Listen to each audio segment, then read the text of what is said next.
Do Christians and Muslims worship the same God, the God of Abraham, Isaac, and Jacob? Let's figure that out together. Watch this. Do Muslims and Christians worship the same God? This is a very complicated question, and that's what I want to urge right off the bat. This is not as simple as it looks. When I became a Christian in 2005, I believed that Muslims and Christians did worship the same God. In fact, I believed that for about 7 years after I became a Christian. I believed that Muslims had it wrong, that they didn't know that God was triune, and they didn't know that He was a Father, but that they actually did worship the same God. I don't believe that anymore. And here's the reason why. The primary reason, there's lots of other reasons, but the primary reason why is because the Christian God is triune. And Islam sees the Trinity and says in response, no, our central doctrine will be a rejection of that God and the creation of a doctrine called Tawheed, the belief that God is one person and one being, entirely and absolutely one, monadic, not triune. Islam is so emphatic about this doctrine that it becomes the central tenet of the Islamic faith. So it's not just that Islam incidentally believes things about God that differ from the Christian God. It sees the Christian God and it denies it, sets up its own religion in contradistinction. Now, how much? Is it just slightly opposed? I would argue that these are diametrically opposed, antithetical to one another. Islam teaches that if you believe in a Trinity, you will go to hell. Chapter 5, verse 73.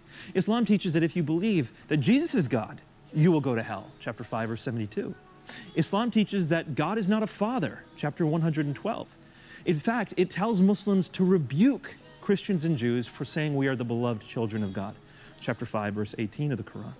And so time and again, what we see that is foundational to the gospel message is that God is a God of love.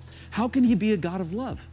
It's because He exists as a community of three. See this, there's one God who exists as three persons. Those three persons love each other. They always have from eternity past. That's how we can say God is love, because He loves one another within the persons of the Trinity. And it is out of that love that He created this world and that He sent His only Son to love us.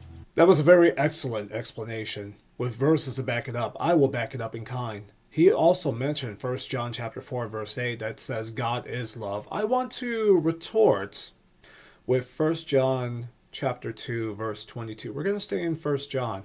So let's continue with 22 to 23 and we'll end this off. Who is a liar but the person who denies that Jesus is the Christ? This one is the Antichrist. The one who denies the Father and the Son, verse 23. Everyone who denies the Son does not have the Father either. The person who confesses the Son has the Father also.